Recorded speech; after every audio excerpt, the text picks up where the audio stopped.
Quand on est dans sa tête, on est coupé de ses ressentis. On donne littéralement le pouvoir à notre mental. Et c'est bien ce mental qui va mettre notre âme en prison. Et à partir du moment où on se réapproprie son corps, où on revient habiter son corps, tous nos sens vont se développer, vont commencer à s'exprimer. On commence à avoir accès à une intelligence du cœur et surtout à notre intuition. Notre corps, c'est le véhicule qui nous connecte à la vie, qui nous connecte au vivant, qui sait ce qui est juste, ce qui est bon. Il ne ment jamais. Et en même temps, si on ne sait pas décoder le langage du corps, on peut se laisser guider par nos peurs. Dans ce premier épisode de l'année 2024, je vais te parler de la médecine du futur. Je vais te dire pourquoi, selon moi, il est nécessaire de prendre soin de son énergie et de sa vibration, particulièrement quand on est un entrepreneur spirituel. Pluriel, c'est le podcast des pragmatiques sensibles, qui recherchent un équilibre entre leur rationalité et leur sensibilité, et qui ont envie d'embrasser toutes les facettes de leur personnalité. Ici, tu trouveras des outils pour développer ton intelligence spirituelle et ton leadership conscient. Je suis Edmé Dena, une pragmatique sensible, une âme libre, une accompagnatrice holistique qui t'aide à faire le lien entre la matière et l'invisible. Alors assieds-toi confortablement et ensemble, on va faire vibrer ton âme.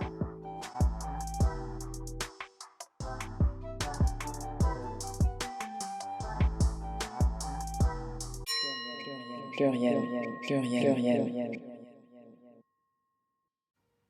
Il y a 14 mois, en décembre 2022, je posais l'intention d'être accompagnée sur le processus de deuil. Je contacte la sœur d'un coach que je connais, qui est une Libanaise et qui est spécialiste du deuil. Je vais sur son site et je découvre le personnage d'Azul Tomé, qui va m'accompagner pendant le voyage le plus important de ma vie. Je ne sais pas encore à quel point notre rencontre va tout changer. Alors je reçois un mail de retour qui me dit que de décembre à janvier, elle est dans la forêt, qu'elle se repose, qu'elle écrit des livres et que, comme chaque hiver, elle hiberne. Alors moi, quand je découvre ça, ce concept, je me dis waouh, je ne savais pas qu'on pouvait hiberner. Et je suis hyper admirative, je suis hyper inspirée et je me dis mais l'année prochaine, je veux absolument hiberner moi aussi, me retirer un peu de la vie des réseaux sociaux, ralentir, parce que je sens que, effectivement, pour moi, pour mon corps, le début de l'année, c'est plutôt en mars. Et d'ailleurs, c'est ce que m'avait confirmé Estelle Niana, qui est une coach avec qui je travaille, qui m'avait fait mon thème en numérologie créative. Et donc là, je vois que énergétiquement, dans le calendrier, le début de l'année, pour moi, c'est en mars. Et vraiment, cette information fait sens. Et donc, quand je découvre le travail de ma mentor Azul Tomé, je me dis waouh, mais ça, en fait, ça a tellement de sens, je suis tellement alignée avec ça. Bon, finalement, j'arrive quand même à rencontrer Azul à la fin de son hibernation. Elle m'accompagne pendant des mois. Personnage incroyable, elle juste par sa présence, elle tient l'espace. Elle a vraiment cette énergie de la prêtresse, de la femme sage, qui guérit rien que par sa présence. Et Azul, je la trouve hyper inspirante parce que c'est une artiste engagée, une activiste qui est là pour élever les consciences, non seulement sur le thème de l'écologie, de la protection de la planète, qu'on soit tous plus conscients, mais aussi par rapport à la manière dont on peut vivre son incarnation et comment le deuil est un processus puissant pour être finalement beaucoup plus en vie et beaucoup plus connecté au vivant. Le mois prochain, peut-être que je vous raconterai un petit peu ce que j'ai fait avec elle et comment ça m'a impacté. En tout cas, voilà, cet accompagnement que je fais en 2023 avec elle m'apporte tellement de choses. J'ai pas encore vraiment les mots, mais je sais que ça ouvre beaucoup de portes. Déjà parce qu'elle m'ouvre un espace de sécurité qui est incroyable et elle me donne les clés, la possibilité aussi de faire la paix avec ma lignée, de faire la paix avec des émotions qui étaient bloquées à l'intérieur de moi. Et là, je découvre qu'il y a vraiment une sagesse dans le corps et dans le vivant. Revenons maintenant à fin novembre 2023. Il y a quelques mois, je pose l'intention de faire une pause des réseaux sociaux. Je poste mon dernier épisode de podcast et je me dis, en étant inspirée par Azul Tomé, moi aussi je vais semi-hiberner pour la première année, hein. Un peu un pas dedans, un pas dehors. Donc je me dis, je me retire des réseaux sociaux, je ne poste plus de podcast. En revanche, je continue tous mes accompagnements individuel en cours. Mais je tiens plus d'espace collectif où je fais plus de formation, ce genre de choses, de live, voilà. Et donc ça me va bien, je sens que c'est juste, et je me dis, voilà, c'est la première étape, et puis l'année prochaine, je couperai complètement. Quand je pose cette intention, je pose l'intention aussi de me reconnecter à mon corps, à mon intuition, à ma créativité, vraiment d'être beaucoup plus moi-même, de me libérer aussi émotionnellement de certaines choses que je porte. Je ne sais pas exactement ce que c'est, mais je sens que j'arrive à une étape où je dois aller encore plus loin dans mon processus de guérison. Et du coup, je suis aussi un mentorship de libération par le mouvement, parce que depuis déjà plus d'un an, j'observais en fait les pratiques entre tout ce qui est thérapie et comment on met un mouvement en individu et comment ça peut jouer sur sa motivation et sur les libérations des mémoires, libération des émotions bloquées. J'avais observé déjà cette technique avec des mouvements de boxe, et ça m'avait beaucoup plu, parce que j'ai longtemps fait de la boxe thaï, et donc j'avais expérimenté une séance avec un thérapeute avec qui je suis allée observer sa pratique, et que j'ai expérimenté aussi en tant que cliente, que le fait d'être en mouvement, il y avait des choses qui sont libérées, et vraiment des mémoires traumatiques. Et en une séance de 2 heures, franchement, j'étais stupéfaite. Je sentais que j'étais appelée par le mouvement, mais je ne savais pas encore trop ce que je voulais faire. Donc j'expérimente ça, et puis après je me dis, voilà, j'ai envie d'aller vers quelque chose peut-être de plus yin que les mouvements de boxe, donc peut-être le mouvement libre, et je suis un mentorship de facilitateur pour me reconnecter à ça, pour travailler sur les mémoires du corps, pour aller encore plus loin avec mes clients, parce que c'est une méthode que j'expérimente depuis, je vous en ai déjà parlé l'année dernière dans le podcast, hein, depuis plusieurs mois, mais je voulais encore aller vraiment beaucoup plus loin, l'expérimenter moi-même et continuer à l'expérimenter avec mes clients. Parce qu'il faut savoir que je crois que quand j'ai commencé il y a plus de 6 mois à travailler sur le mouvement en séance, les gens ont tout de suite super bien réagi. On m'a tout de suite fait des retours en me disant waouh, il y a vraiment quelque chose qui s'est débloqué à l'intérieur de moi, je sais pas ce que c'est, mais voilà, il y a eu des libérations, des mémoires, des libérations émotionnelles. Et c'était vraiment salvateur, surtout pour toutes les personnes qui sont coincées dans leur mental, qui sont vraiment un peu, vous savez, psychorigides sur certaines choses. Ça passe par le corps, ça nous traverse, et finalement, on libère quelque chose. Je pose aussi l'intention de travailler autrement et de m'entourer d'une équipe qui va au-delà d'une assistante que j'avais en support ou de consultants qui viennent en support de mes programmes, que ce soit en entreprise ou avec les particuliers. Là, je me dis, non, j'ai besoin de personnes à plein temps avec moi, parce que je remarque que entre mon feu créatif, tout ce qui est à l'intérieur de moi, tous les projets en fait auxquels j'ai envie de donner naissance, eh ben, je peux pas les faire parce que la réalité c'est que je fais de l'accompagnement individuel. L'accompagnement individuel, ça prend quand même pas mal de temps et pas mal d'énergie en plus du podcast. Et donc, je me rends compte qu'en 2023, je suis quand même assidue sur le podcast, mais j'arrive pas à sortir mes projets en plus de mes accompagnements, parce que énergétiquement, c'est pas possible. Et j'ai quand même envie d'avoir énormément de temps pour moi, parce que j'ai un mode de vie aussi qui est sain et qui demande du temps, faire à manger, aller au sport, passer du temps de qualité avec ma famille, c'est très très important. Et je me dis, bah, je vais recruter une équipe aussi pendant ce temps de pause, qui va me permettre de vraiment être focus sur tout ce qui est créatif, et cette équipe viendra en backup sur tout ce qui est communication, marketing, et puis vraiment support de comment matériellement bah, je vais donner vie à ces projets. Et dès fin novembre, ce qui se passe, c'est que comme je suis plus disponible, je sens que ça devient beaucoup plus profond dans mon processus thérapeutique. Je me laisse vraiment un espace où je me reconnecte à des mémoires du corps. Je libère beaucoup de choses.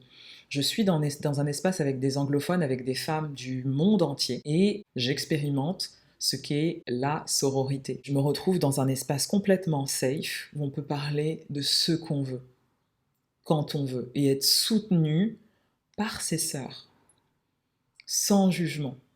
Et c'est la première fois, je suis émue quand je vous le dis, que je me retrouve dans un espace comme ça. dans un espace où on peut tout faire, tout dire, bien sûr avec bienveillance, mais personne n'est choqué et personne ne vous jugera sur ce que vous allez dire. Et je continue toutes ces pratiques somatiques qui me permettent d'aller beaucoup plus loin dans la conscience de mon corps et de me reconnecter à mon intuition.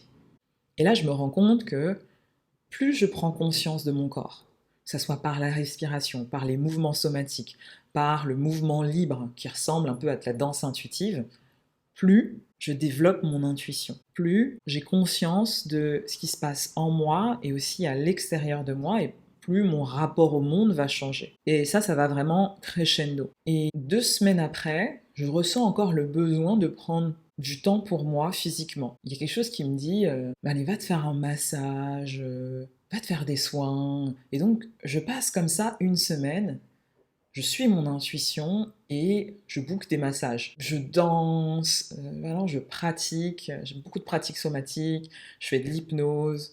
Et je sens que cette semaine-là, elle est importante, donc je me prépare à un truc, mais je sais pas trop quoi. Et le 11 décembre, 2 semaines après ma pause, mon père nous quitte, il part en quelques jours, tout se passe très très très vite. Et là, je comprends qu'il y a un an, mon âme savait déjà ce qui allait se passer.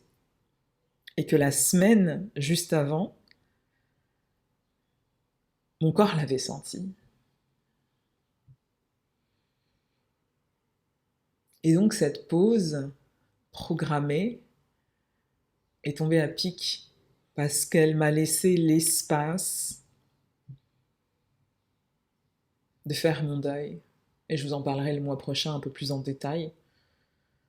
Mais ce que j'aimerais vous dire ici, c'est que dans ce processus de deuil, quand on a un être cher qui décède, et particulièrement l'un de nos parents, il y a un portail énergétique qui s'ouvre entre le monde des morts et le monde des vivants. Et là, j'ai senti que je devais choisir entre, voilà, est-ce que j'ai envie de porter les fardeaux qu'avait mon père de son vivant et continuer à les porter, à les perpétuer, ou est-ce que j'ai envie de commencer un nouveau cycle, un cycle qui m'appartient. Mon taux vibratoire était plus bas, forcément, parce que j'étais triste, parce que jusqu'à la dernière minute, je l'ai accompagné, j'ai eu cette chance. Et donc, quand notre taux vibratoire est beaucoup plus bas, et qu'en même temps il y a des portails énergétiques qui s'ouvrent comme ça, ben on est sujet à des attaques spirituelles. Et je me suis littéralement sentie attaquée par des personnes qui essayaient d'entrer dans mon champ énergétique. J'ai senti aussi que ces personnes n'étaient pas bienveillantes. Et je vous le partage parce que je pense que c'est important de le savoir que ces portails s'ouvrent à certains moments. Comme la naissance, c'est aussi un moment où des portails s'ouvrent, la naissance d'un enfant. Et donc je m'occupe de la succession de mon père. Je suis obligée d'être en contact avec des personnes qui sont toxiques, avec qui j'ai coupé les liens, qui ont pu me mettre vraiment, je pense dans le passé, en insécurité physique, psychologique, qui ont créé des mémoires vraiment ancrées dans mon corps, que ce soit parce que j'ai été témoin d'actes violents, déviants, des comportements pervers, donc, auxquels j'ai pu assister, mais aussi dont j'ai pu être victime. Et donc, même en tant qu'adulte, la violence de ces actes ont généré en moi de l'insécurité. Et donc, je suis émue quand je vous en parle, mais cette insécurité, je suis allée la travailler parce que j'ai compris que c'était le moment, que j'avais envie d'être beaucoup plus en sécurité dans mon corps et que je savais que le fait d'habiter complètement mon corps allait me permettre d'être en sécurité, d'avoir cette confiance en soi, pas la confiance en soi qui permet de faire sa vie, parce que ça je l'ai, je sais que je peux réaliser à peu près n'importe quoi dans ma vie, et que si je me fixe un objectif, je vais réussir, que je suis capable de tout. En revanche, le fait d'être vraiment en sécurité dans son corps de femme, pour moi, c'était un peu différent. Et donc ça peut paraître étrange, mais je me sentais plus en sécurité en tant qu'humain qu'en tant que femme. Et donc quand j'ai dû faire face à ces personnes toxiques, je suis allée nettoyer les mémoires du corps, libérer toutes les émotions bloquées dans mon corps qui ne me permettaient pas d'être pleinement en sécurité en tant que femme. il y a toujours le fait que forcément on est une femme, donc il y a une infériorité physique au niveau de la force, et on se dit, en fait, si vraiment quelqu'un veut m'attaquer ou m'agresser et que je suis toute seule avec lui dans une pièce, il peut avoir la supériorité physique. Mais en fait, le plus important, c'est de se sentir en sécurité en tant que femme au niveau psychologique, quelle que soit la situation, quel que soit ce qui se passe à l'extérieur de soi. Et c'est là que je me suis reconnectée à la sagesse du corps, à cette médecine du futur. Comment c'est important de prendre soin de son énergie. Parce qu'on est responsable de notre propre énergie. J'ai été renforcer cette sécurité, ancrer cette sécurité en tant que femme avec des mouvements somatiques, avec de la méditation en mouvement, avec de la libération par le mouvement.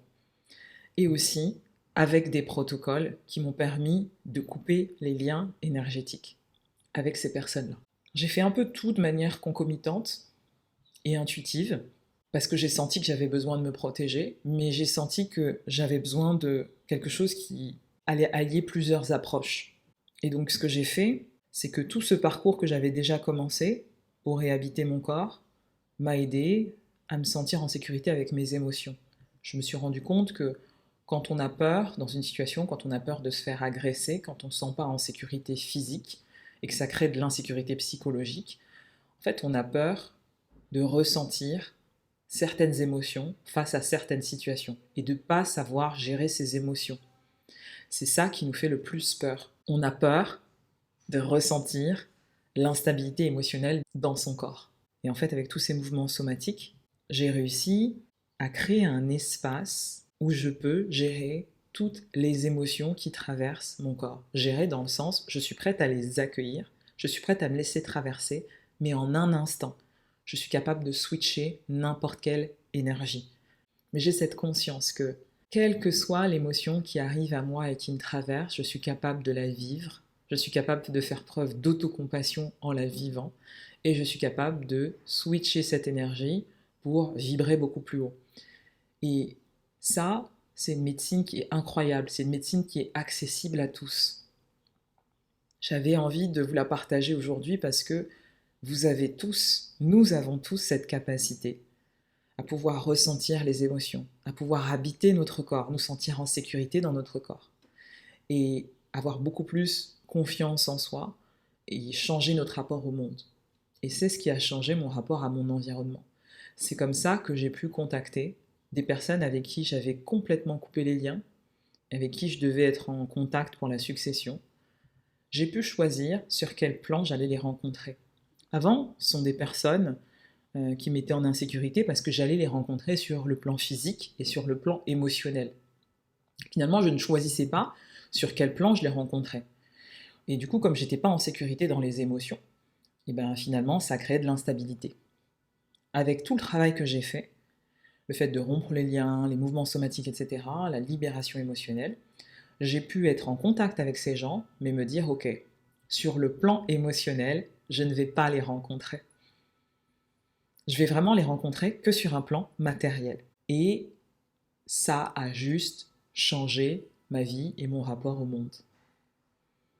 Parce que ça m'a donné la liberté de choisir dans quelle dimension j'allais interagir avec le monde et j'allais interagir avec les autres.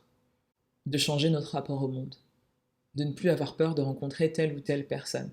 Et de se sentir toujours capable de choisir, d'être en sécurité et de vivre et de se laisser traverser par toutes les émotions.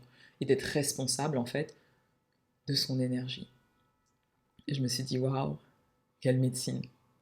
Donc ça a été une victoire qui a été incroyable pour moi, parce que j'avais tellement d'émotions bloquées dans mon corps et tellement d'insécurité par rapport au fait d'être une femme et de ne pas pouvoir me défendre. Et...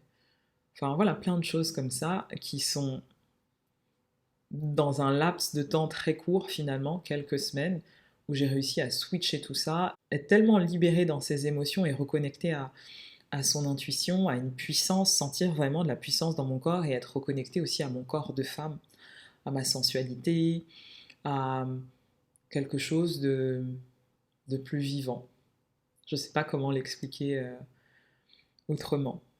Et j'ai continué ce processus vraiment en coupant les liens, en protégeant mon aura, en fermant des frontières spirituelles, voilà, avec ma conscience, avec des protocoles que j'ai expérimentés, que j'utilisais déjà avant, et puis d'autres nouveaux. J'ai fait des recouvrements d'âme aussi, pour, je vous l'avais déjà expliqué, en fait, quand on vit des expériences qui sont traumatiques, tout événement, toute situation traumatique, ça peut être un deuil, ça peut être une maladie aussi, un cancer, ça peut être une relation toxique. Quand on vit des événements traumatiques, on a une partie de notre âme qui se fragmente et c'est comme si elle quittait notre corps. Et le fait d'avoir des bouts d'âme comme ça qui se baladent hors de notre corps et qui sont liés à des situations, des personnes qui ont été toxiques, qui ont été traumatisantes pour nous, et ben on a une sorte de perte d'énergie qui se fait. Donc on n'a pas la capacité d'avoir toute notre énergie vitale et en même temps il y a un sentiment peut-être des fois de dépendance affective, il y a un sentiment de manque qui nous ramène de manière incessante dans le passé à ces liens toxiques, à ces personnes toxiques. Et donc ce que j'ai fait, en plus de l'approche somatique, c'est que j'ai vraiment pris soin de couper les liens énergétiquement avec des personnes que je connaissais, des situations connues, mais aussi avec des personnes que je ne connais pas et vraiment protéger mon aura, prendre soin de mon énergie. Et voilà, ça a été vraiment un game changer. Et j'étais contente que mon âme ait préparé tout ça avec un espace où justement j'avais fait de l'espace matériellement pour être en pause, pour ne pas interagir avec le monde, en tout cas via les réseaux sociaux. Pluriel, pluriel, pluriel, pluriel. Et donc finalement, tout ce processus de cheminement personnel, spirituel, ça m'a vraiment amené à me questionner sur le sens que je souhaitais donner à ma vie, mais aussi le sens que je souhaitais donner à mon activité d'accompagnante. Et je me suis dit que j'avais justement envie de libérer des mémoires, de parler de sujets dont personne ne parle, des sujets qui sont un peu tabous dans l'environnement spirituel, c'est-à-dire la santé mentale, des accompagnants, des coachs, des thérapeutes, de tous les professionnels du bien-être. Et j'étais amenée à me poser cette question parce que j'accompagne beaucoup de personnes qui sont soit déjà professionnels du bien-être, des accompagnants, des coachs, soit qui veulent préparer leur reconversion pour devenir accompagnants. Et je les accompagne soit en business, soit en thérapie. Je me rends compte que beaucoup vivent des insécurités dans leur corps en tant que femmes, mais aussi sont très challengés au niveau spirituel pour préserver leur énergie, pour orienter leur énergie de manière juste sur leur projet de cœur, mais aussi pour se préserver la relation avec leurs clients, avec leur famille, dans leur vie personnelle. Et j'aimerais en même temps les accompagner avec cette médecine du futur qui est tellement juste pour tout le monde, mais particulièrement pour les accompagnants. Parce que sans énergie, sans confiance dans son corps, dans son être, dans son intuition, on n'avance pas vraiment. Ou on hypothèque un peu sa santé, son bien-être, sa motivation, son énergie vitale. Et donc je me suis questionnée sur tout ça. Je me suis demandé ce que j'avais vraiment envie de faire. Et je me suis dit que j'avais envie de rendre cette médecine accessible à tous, mais particulièrement aux travailleurs de lumière. Parce que je pense que je me suis aussi reconnectée à une de mes missions qui est plus j'aide les travailleurs de lumière, plus ils auront la possibilité d'aider encore plus de monde autour d'eux, et plus cette lumière va se propager à travers le monde. Et je trouve que c'est la plus belle contribution. Je pense que j'ai jamais pris autant de plaisir qu'en accompagnant des travailleurs de lumière, des coachs, des thérapeutes, des professionnels du bien-être, qui ont ce désir ardent de faire de votre quotidien quelque chose de plus agréable, qui ont la conviction qu'ils peuvent vous aider avec plein de techniques différentes pour que vous puissiez aller vers un état de mieux-être, vers le bonheur tout simplement. Donc quoi de plus beau qu'aller aider toutes ces personnes. Juste en vous le disant, il y a quelque chose comme ça qui s'apaise et qui sonne tellement juste. Donc au fil de mes accompagnements individuels, quand j'accompagnais tous ces thérapeutes, ces professionnels du bien-être, toutes ces personnes en reconversion qui voulaient monter leurs projets, qui beaucoup accompagnent des femmes d'ailleurs, mais pas que. Toutes ces personnes se trouvaient face à des difficultés quand elles devaient préserver leur énergie. Elles pouvaient très vite se mettre dans des états d'épuisement professionnel parce qu'elles sont tellement engagées. Ce désir d'aider les autres, d'accompagner les autres, d'empuissancer les femmes, qu'elles oubliaient leurs propres besoins, qu'elles oubliaient de prendre soin d'elles. et elles pouvaient être impactées non seulement par leur environnement, mais aussi par leur rythme effréné. Forcément, c'est un sujet qui résonne très fort. Je trouve que c'est un sujet tabou. On ne parle pas assez de la santé mentale des accompagnants, de cette image qu'ils doivent maintenir, particulièrement quand on est un entrepreneur spirituel. On doit être en paix, on doit être bien organisé, on doit savoir tout gérer, on doit toujours être ancré, on doit avoir une énergie haute. En gros, on n'est pas des êtres humains. Un être humain, finalement, a un fonctionnement qui est cyclique, a des émotions qui sont cycliques, et c'est pas parce qu'on connaît tous les principes, qu'on est formé, etc., que des fois on n'a pas des hauts et des bas dans sa vie au niveau émotionnel et qu'on a des difficultés à le gérer. Comme je vous l'ai dit, c'est un sujet qui résonne très fort parce que j'accompagne des thérapeutes, des coachs, des entrepreneurs sur ce sujet, mais aussi ça résonne aussi pour moi, communiquer authentiquement sur ce qui me traverse, sur le vivant. Plus je suis authentique dans ma communication, et c'est vrai que plus ça me connecte à moi-même, et plus ça réintègre mon ombre finalement, puisque je n'ai pas peur de partager cette vulnérabilité et ça me connecte encore plus aux autres. Et c'est pour ça que en 2024, mon cœur a vraiment envie de se concentrer sur tous ces entrepreneurs spirituels que j'ai envie d'accompagner et à qui j'ai aussi envie d'ouvrir un espace de parole et de transformation. J'ai aussi envie de leur transmettre les protocoles que j'ai mis en place pour ma propre protection énergétique. Ces protocoles, ils vont sortir dans un pack le 22 février où vous allez avoir la base de la base pour vous protéger et vous nettoyer énergétiquement si vous êtes un accompagnant, pour ouvrir et fermer des espaces spirituels, pour protéger votre aura, pour nettoyer vos chakras, pour garder cet ancrage et vous protéger de toutes les émotions et les énergies parasites que vous pouvez rencontrer en séance ou quand vous organisez des événements comme des retraites, des cercles pour femmes, voilà, ce genre de choses. À partir du moment où vous êtes en contact avec des gens et que les énergies sont hyper denses, vous êtes sujet à ça. C'est important de se protéger. Et moi, dans mon histoire personnelle, on n'avait pas parlé en fait. J'ai fait pas mal de formations en hypnose, en coaching, etc. Et aucune des formations ne m'a alertée sur le fait qu'il fallait se protéger et se nettoyer énergétiquement régulièrement quand on avait ce genre de métier.